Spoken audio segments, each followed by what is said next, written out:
మనమంతా కూడా ఈ శ్రీరాముడి యొక్క ఆధ్వర్యంలో, ఆ శ్రీరాముడు ఎక్కడో లేడు, మనలో ఉన్నటువంటి పరమ ఆత్మ. పరమాత్మ అంటే ఏంటి? నిజమైనటువంటి ఆత్మ. ఆత్మ అంటే పోయినసారి సభలో చెప్పాను నేను. ఎంతమంది విన్నారో, ఎంతమంది గుర్తుపెట్టుకున్నారో తెలియదు. ఆత్మ అంటే అర్థం ఏంటో తెలుసా? నేను అని అర్థం. ఈ ఆత్మ సాధారణంగా 3 రకాలుగా ఉంటుంది. ఒకటి స్థూలమైన ఆత్మ, అంటే మన శరీరం మనకి కనపడుతూ ఉన్న దానిని స్థూలమైన ఆత్మ అంటారు. సూక్ష్మమైన ఆత్మ అని ఇంకోటి ఉంది. అది మనం ఎవరం గమనించం, మన శరీరంలోనే ఉంటుంది, కానీ మనం దాన్ని గుర్తుపట్టం. అది ఎట్లా గుర్తుపట్టచ్చు అంటే, సూక్ష్మమైన ఆత్మని మనకి చాలాసార్లు కళలు వస్తూ ఉంటాయి. మంచం మీద పడుకుంటూ ఉంటాం. ఎందుకు ఇక్కడ కూర్చుని కాసేపు నేను చెప్పేది కానీ, గురుగారు చెప్తున్నది కానీ, మేము చెప్తున్నది అర్థం కాలేదనుకోండి, కళ్ళు మూసుకొని మనకు తెలియకుండానే గొరకొస్తూ ఉంటాం.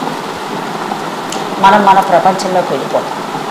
అక్కడ ఈ స్థూల శరీరంతో సంబంధం లేకుండా మనని మనం చూసుకుంటూ, ఊహించుకుంటూ, ఇంకెవరితోటో మాట్లాడుతున్నట్టు, ఇంటి దగ్గర అయ్యో అనవసరంగా ఈ సత్సంగంలో వచ్చి కూర్చున్నాను, ఇంటి దగ్గర ఎన్ని పనులు చేసుకుంటే ఎంతో సమయానికి, ఆ సమయం అంతా నా సమయం అంతా దాన్ని డబ్బు రూపేణా నేను మార్చుకోవచ్చు కదా, ఇక్కడ ఇంత వ్యర్థ కాలక్షేపం చేస్తున్నాను అని అక్కడికి వెళ్ళి ఈ సమయాన్ని మళ్ళా ఎలా, ఇదే సమయాన్ని ఇంకా తొందరగా నేను మిగతా విషయాల కింద ఎలా వాడుకోగలను అలా అనుకుంటూ ఊహించుకుంటూ కూర్చుంటాం.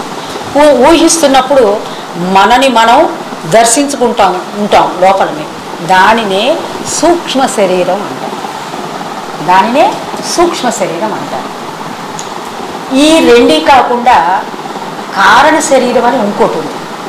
ఈ కారణ శరీరం ఎప్పుడు మనని కాపాడుతూ ఉంటుంది. ఈ శరీరంలో నుంచి బయటికి వెళ్లకుండా ఈ శరీరానికి సంబంధించిన విషయాలన్నీ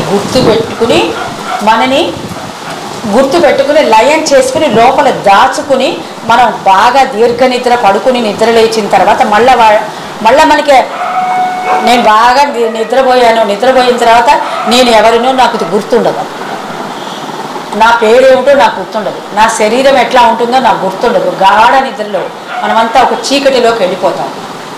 మళ్ళీ మెలకు వచ్చేటప్పటికి అమ్మో నేను సరళమ్మ గారినే అని నేను గుర్తుకొచ్చేటట్టు చేస్తుంది ఈ కారణ శరీరం. తన లోపల అప్పటిదాకా మనకు స్థూల శరీరంతో నేర్చుకున్నటువంటి అనేక విద్యలనన్నీ తన లోపల లయం చేసుకుని కారణ శరీరం గుర్తుపెట్టుకుని మనం మళ్ళీ స్థూల శరీరానికి రాగానే అది మనకి గుర్తు చేసేటట్టు చేస్తుంది ఈ కారణ శరీరం. ఈ మూడిటిని దాటి మన లోపల ఇంకొకటి ఉన్నది, అదే మహాకారణం. దానినే రాముడు అంటారు. దానినే రా అని ఎప్పుడు నిన్ను పిలుస్తూ ఉంటుంది. అది ఎప్పుడు రమ్మంటూ ఉంటుంది, తన వైపుకు రమ్మంటూ ఉంటుంది. ఈ సీతమ్మ ఆ రా వల్ల వచ్చినటువంటి శక్తి మన ఇంద్రియాల ద్వారా బహిర్గతమయ్యి బయట విషయాల వైపు లాగబడుతూ రాముడు లోపలికి ఎంత రమ్మన్నా బయట తిరుగుతానంటుంది ఈవిడ. అందుకే అమ్మవారు ఏం చేసింది, అదిగో చూడు ఆ జింక పిల్ల ఎంత అందంగా ఉందో, అది నాకు ఒక్కసారి ఇప్పించవారు. అయ్యో అది మాయ జింకమ్మా, దాన్ని వెళ్తే నువ్వు చాలా కష్టాలు పాలవుతావు, వెళ్ళకమ్మా అని రాముడు చెప్తాడు. నాకు అదే కావాలి, నేను సంతోషపడతాను, నీకెందుకు, నువ్వు అది నాకు తెచ్చిపెట్టాను అడుగుతుంది. సో ఆ విధంగా సీత అమ్మవారు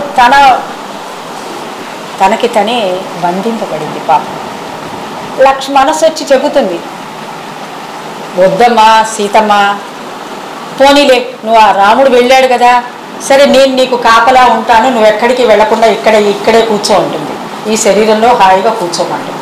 నో నువ్వు వెళ్ళు, నువ్వు బయటికి వెళ్ళిపో, నా ఇష్టం వచ్చేట్టు నేను సంచరిస్తానంట.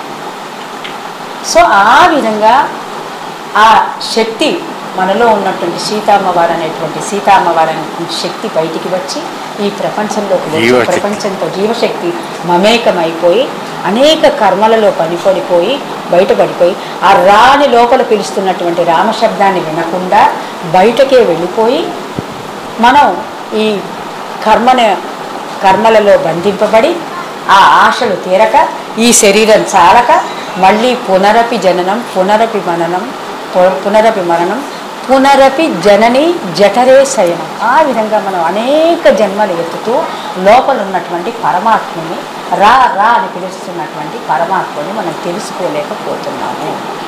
ఇదే ఈ క్షేత్రంలో ఉన్నటువంటి ఈ శరీరంలో ఉన్నటువంటి మర్మం. అయితే ఇప్పుడు మనం అందరం కూడా ఇక్కడ ఉన్న వాళ్ళందరూ కూడా నాకు తెలిసి కొంత 50-45 దాటిన వాళ్ళే అని అనుకుంటున్నా. ఇంకా చిన్నవాళ్ళు కొంతమంది ఉండొచ్చు. అయితే 40-50 సంవత్సరాలు వచ్చిన తర్వాత జ్ఞానులు ఏం చెప్పారంటే, మెల్లమెల్లగా ఈ ప్రపంచానికి వచ్చినటువంటి పని నెరవేర్చుకుని లోపల ఉన్నటువంటి పరమాత్మ వైపు నీ ప్రయాణం సాగించాలి. సహస్రాలలో ఉన్నటువంటి పరమాత్మ వైపు నీ ప్రయాణం మొదలు పెట్టాలి.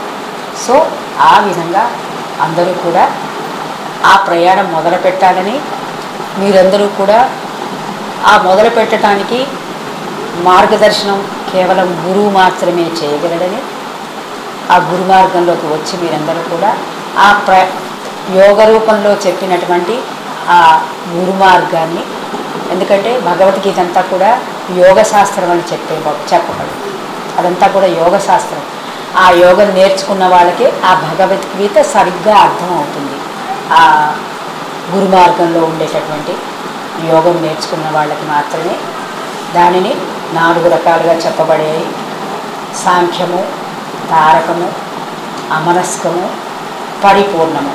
ఇవి 4 కాకుండా ఇంకా చివరికి ఇంకొక 2 కూడా ఉంటాయి. అవి బహిర్గతంగా చెప్పరు. ఈ 4 దాటిన వాళ్ళకి మాత్రమే చెప్తారు. ఇవి 4 కూడా యోగ మార్గాలు. ఈ యోగ మార్గాన్ని గురువు ద్వారా నేర్చుకుని ఆ లోపల ఉన్నటువంటి రామరూపంలో ఉన్నటువంటి మన పరమాత్మని చేరతారని మీ అందరికీ ఆశీర్వదిస్తూ, లోకా సమస్త సుఖినో భవంతు. ఓం శాంతి శాంతి శాంతి.